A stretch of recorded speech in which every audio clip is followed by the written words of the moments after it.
And welcome back to Central Valley Talk. I'm the host, Mike Briggs, and you know what we do here at Central Valley Talk, and we have since 2008, is we celebrate what's good about Fresno, and we learn about things that are going on all over the town that we may or may not know is going on. And I have a whole group of interns and volunteers that go out to places that I don't know how to use, like Instagram and things like that, and find people who are doing cool things and inviting them onto our show so the whole community could could know about them. Today we're going to talk to, and I'm just going to say Daniel. How do you say your last name, Daniel? Lockery. We even rehearsed it before. Lockery. It's really easy. And you're with the Downtown Football Club. And in this age with playoffs and Super Bowls, it's not that kind of football, right?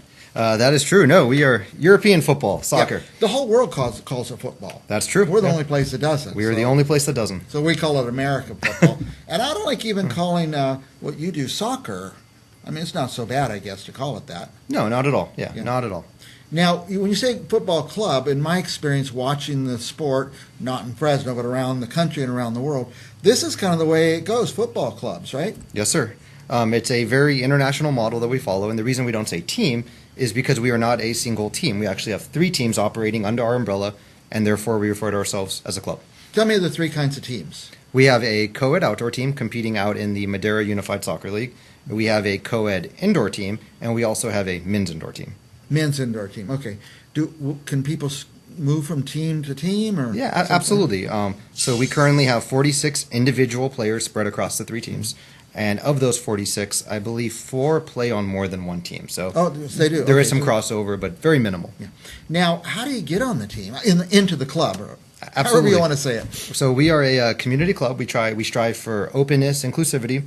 We encourage people to come to our Wednesday night pickup soccer sessions, which are completely free and open to the community. Every Wednesday night, 6 to 8 p.m., come out and see if the fit is right. Mm-hmm. If you have an interest in playing and we have an opening, we'll try to make it work. But people could just pop into the Wednesday night and see how they fit. Absolutely. Very informal, can show up whenever they're available. But it's just, not to put you on the spot, but you want fun people. You don't want people that are all out of sorts all the time and yelling and starting fights. Absolutely. Fun people, ideally no fighting or anyone that's out of sorts. We have really good culture, I would say, in our club. We're very harmonious as an organization, and we strive for that, and we're very protective of that. But at the same time, we are very open and inclusive. And hopefully to get into the club, they have some skills. I hope so. Yeah, you're not going to teach them from scratch. No, if anything, they might be teaching me. But yeah. Right, okay. You know, when I was a kid in the 1960s, there wasn't soccer. Very little, and the balls weren't white and black. They looked kind of the color of basketballs. Yeah. And I just saw soccer grow and grow and grow as I grew up and grew old. And they just didn't have soccer teams or leagues, or schools didn't have the teams. But now it's everywhere. It's everywhere. Yeah, we have one of the highest participation rates in the entire world here in the United States at the youth level. Wow. And we have some really cool youth clubs here in Fresno, Odyssey and Crossfire, nationally renowned clubs. And what we're trying to do is take that youth model and apply it to adults. Yeah, so when they get to you now, because they weren't born in the 60s or 50s like me, they played all their life, they've been exposed all their life. They come with some pretty cool skills. It's a mixture of both. We have guys on our team who have played at the professional level, and we also have people like myself who never played competitively at any level prior to this. So it's a wide range of skills and abilities. Wait, you never played competitively? No, I didn't start playing until I was an adult. Now you're running the whole club. Now I'm somehow running a club. I do notice this because I told you before we came on the air, I played adult co-ed soccer, and I was terrible. I had no skills. Some people are born with athletic skills. Sure. I obviously was not. But I could play a mean guitar, I tell you that. So, so if people want to get involved, they could come on Wednesdays. Yes, sir. Where do they go? We play at a park called Jaswant Singh Kalra, which is a neighborhood park at Brawley and Clinton. We're there from 6 to 8 p.m. every Wednesday That's night. a nice park out there. There's lights and everything, right? Great field, wonderful lights, great place to play in the wintertime. Yeah. There was a very cool city councilman in the 90s that made that park happen, and he got the lights out there, too. So we want the best for that area. Yeah. Anyway, so also there's a website people could find out more. Absolutely. DowntownFootballClub.com. We have our upcoming events, our schedule. We do more than just play soccer. We do have a lot of community events, tournaments, watch parties that we host. All of that is on the website. We also sell some of our jerseys on there, and we donate the money back to local nonprofits. So, the watch party, who would you be watching? Usually we're watching the U.S. national team. Sometimes the Galaxy is one of our local MLS teams. But any soccer relevant programming that our club is interested in, that people are interested in. I go by what's this nightclub right over here? Strummers. Yeah. And there's something going on. Sometimes in the middle of the night or something, they're watching Yeah. soccer, football. Absolutely. So Strummers is the home bar for the local American Outlaws chapter. Shouts to Ed and those guys who do a great job of running that. It's a great place to watch a game, great environment. Now, when I go in there to watch a sport like baseball or something, we're all just kind of sitting around having a beer or something. But when I go by and there's watching the soccer, it's crazy and there's pandemonium.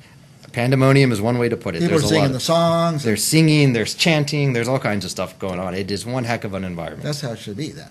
That's how it should be. That's how soccer, football. That's how it should be. Now, there's Instagram. We found you on Instagram, I think.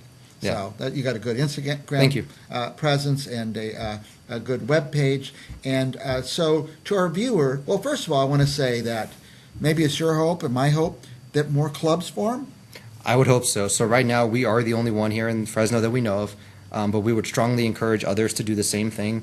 It's good for the game. It's good for the community. Yeah. A lot of times in the community, the way new things form like that is one gets so big that they split off and or they get mad at the leader and say, we're going to form our own club or something. So Yes, it does. Yeah, it's a very common occurrence.